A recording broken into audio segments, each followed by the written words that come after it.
Hey there, welcome back to Herbalist. In today's video, you're going to learn everything about the IELTS listening test. In today's video, I'm going to talk about the test format, the different types of questions, how the test is different for a paper-based and a computer-delivered test, and then some strategies for you to prepare.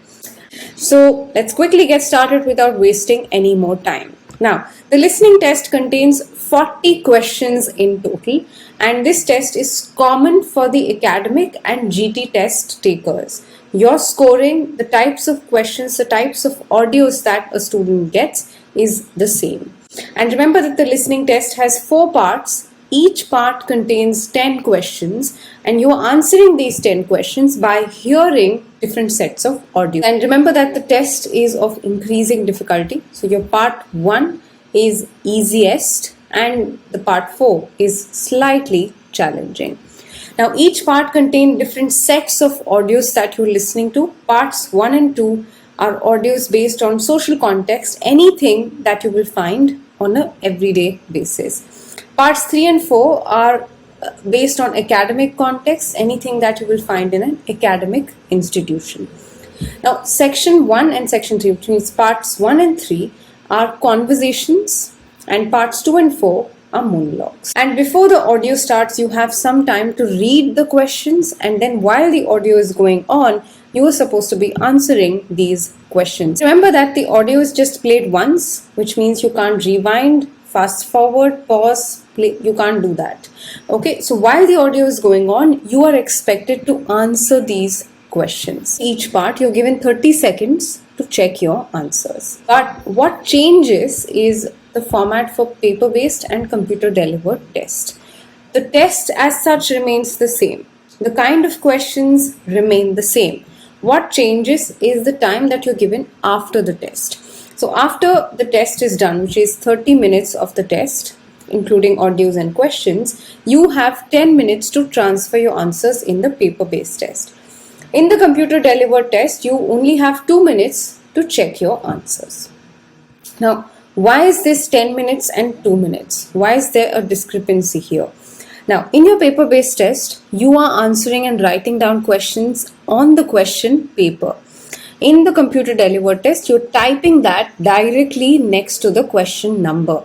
Hence, the 2 minutes and the 10 minutes. You have time to transfer your answers from the question paper to the answer sheet. And while you do that, you're expected to check spellings, you're expected to check if you've written the right answer against the corresponding question number, the grammar is correct, and everything else. Okay, so one more difference that you have between the paper-based and the computer-delivered test is that in the paper-based test, you can write down your answers manually, and in the computer-based test, you can drag and drop answers or type the answers directly in the blank. Highlighting text is also possible in the computer-based test. Exactly what I'm doing now is double-clicking, and when you right-click is when you can highlight. So when you just select and then right-click, you can highlight it. Now this I've done as a separate video about the test format, so please check that video and get comfortable with the interface of the official IDP listening test. Difficulty level, as I said, is the same, and you can switch between sections whenever you want to. Now moving on to the different question types of the listening test. So just like the reading area, the listening test has fill-up based questions, sentence, summary, note or form, flow chart or table. You're also sometimes completing diagrams or you're choosing the right answer. Okay, so I have done this on my YouTube channel earlier, but even though I've done this, I really want you to understand how each question type looks. Okay, so the simplest form of questions is form completion, and this is most commonly occurring in your part 1. Okay, so here's how the questions look like. Take a look. So you are completing this form, you're filling up information that's missing based on what you hear in the audio. And like I said, you have some time to always look at these questions, and when the audio starts, you're expected to answer them as the audio progresses. Now, another example of fill up is sentence completion, which is again commonly found in all your parts, but most common in your part 4. So In your sentence completion, you're expected to fulfill the rules of grammar. So there's no question of not knowing how articles are used, how prepositions are used, how verb forms are used. So here, this is how sentence completion looks like. And for all of these fill-up based questions, you have something known as a word limit that you need to stick to. If you exceed the word limit, it's a problem. And remember, everything is counted as a word. Let's look at note completion now. In note completion, you are filling up bullet points that are sentences just like this, exactly what the name suggests, and you're doing this based on what you hear in the audio. Okay, let's look at some map based diagram labeling questions. This is what I've done in detail here on my YouTube channel. So you have a map like this. You are supposed to read this map when you're given the time, and when the recording starts, you're supposed to fill in the missing information. For MCQs, you are supposed to choose the right answer, and you have 3 options to do that. From A, B, and C, you're going to be choosing one answer, and that will be marked correct or wrong based on what you answer. Now, coming to the matching based questions, you are supposed to match the right option corresponding to the question, and this should again be happening based on what you hear in the audio. So you will first read the questions very carefully, read these names, quickly take a skim, and then match them as the audio mentions these questions. So this is how the different question types look like in the listening test. So now that you've improved, or you're trying to improve your attention span, let's just look at the steps that you need to follow to reach that 35, which is a band 8 in the listening test. The first step is obviously understanding the test pattern, look at the questions, try to answer them and see how comfortable you are. Second step, improving your listening skills, which I just said. And by improving your listening skills, I mean content retention. So you should be able to retain content as much as possible. The third thing that you need to do is to practice individual question types. And for this, you can use a book called Complete IELTS 6.5 to 7.5, which will help you understand individual question types. The next thing that you can do is take a full mock test, and do this only when you're comfortable with the individual question types.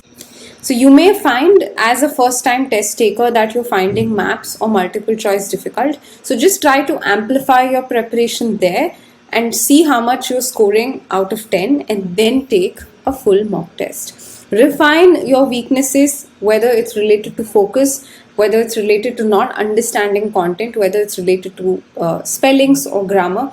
Refine your weakness areas and then again take a mock test. And most importantly, do not schedule a test date until you reach that band 8. Okay, now that you've understood the strategies to prepare, I'm just going to help you understand what kind of traps the listening test lays for you. Now, if you have already taken a mock test, or if you have seen and are accustomed with the test format, this is what you would have found while practicing. The first thing is paraphrasing. So you will notice that the words in the recording are not the same as the words in your questions. The words are different, the sentences are paraphrased, which means they are rephrased, the word order and everything is changed. So you should be comfortable with paraphrasing. Second, with MCQs and where you're choosing answers or where you're matching options, you will be able to see that the words that are present in these options are being used in the recording, but they don't necessarily go on and become an answer. What actually is the answer to the question is the one that answers that question in the recording, according to the recording, and not what matches in terms of words or phrases. So make sure that you're reading your option completely before pinpointing the right answer.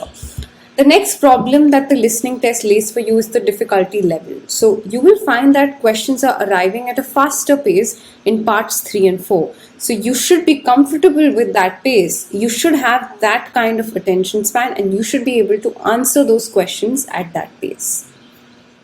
Another problem that the listening test lays for you is self-correction. So the recording may have these corrections that it makes in itself. So it may give you the answer and then quickly change course and say, no, this is what I meant. Or they may give you a certain answer and say this is outdated, but this is not present currently. This is what is the situation now. So these self corrections can mislead you and you may choose the wrong answer or type the wrong answer. So be very careful about these self corrections and wait for the recording to give you the answer completely.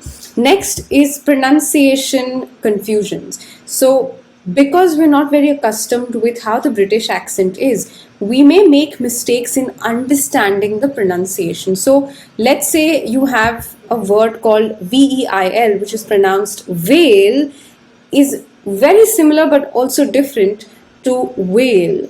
So there's rounding of lips when the W sound comes, and when the V sound comes, there is no rounding of lips. Similarly, with flow, there's rounding of lips, but with floor, there is no rounding of lips. So you should be able to make out these differences while the recording is going on, especially with fill-up based questions. Now, you sometimes may not understand that the recording has actually progressed to the next question. This is also a problem. So just make sure, let's say you miss a question, there is no problem. Just wait for the answer to arrive when you've moved on. Proceed to the last section of this lesson, which is about writing answers and format of writing answers. The one thing that I mentioned in the beginning of this video is about word limit. So if you have a word limit that says 3 words and / or a number, it means that you're allowed to write 3 words and a number, or 3 words or a number. So this is what it means. If it's no more than 1 word and a number, then you're allowed to write 1 word and a number, 52 people, or 1 word or a number, either, depending on what the answer is. So keep this in mind, that numbers are counted separately in the listening test. And remember to write numbers only if required and their format. So when you have dates, just stick to one format, the format that we always have: 25/1/2023, 20 July 2020, 1st August 2020. Okay, make sure you're sticking to DDMMYYYY or DDMMYY. Just stick to that format and that's it. So it's counted as one number. But let's say you write 20th July, it's counted as 1 word and 1 number. And with time again, do not write everything in caps. Write all your answer in caps, including the AM and PM. So it's calculated, AM and PM are calculated as word, and the time as such, 1:30, 7:30, all of that is counted as a number. Make sure to put a colon when you have the time. Okay, so as you can see in the recording of this video, 1:09, write your time like that, give a space and then write AM or PM. Now on to currencies. So when you are writing currencies, also follow the same convention. You will most probably have the symbol present. If you don't have the symbol, write the currency in words, and your word limit is automatically adjusted for you to allow yourself to write in words or with the symbol. That brings us to the end of this very interactive and very intensive lesson about the IELTS listening section. Let me just spend some time in helping you understand our mock package. So the mock package contains 5 full-length mock tests on all the sections, including listening, reading, writing, speaking, all the 4 sections. For the listening, reading and the writing test, you receive PDFs and you are allowed to download them, take the tests, give your answers to me for evaluation. You want classes along with mock test evaluations, you may sign up for the IELTS Essence coaching program instead of the mock package, and you can express interest through the admissions form. So I've tagged that link in the description of this video, and also I've attached my WhatsApp number. So you can reach out to me if you have questions about these coaching programs or any questions with the listening section. I hope that you found this lesson useful. I'll see you guys with another lesson the next week with another amazing insight. Until then, make sure you're consistent, you're preparing and following everything that I'm telling you. Okay? Bye-bye then. Have a great day.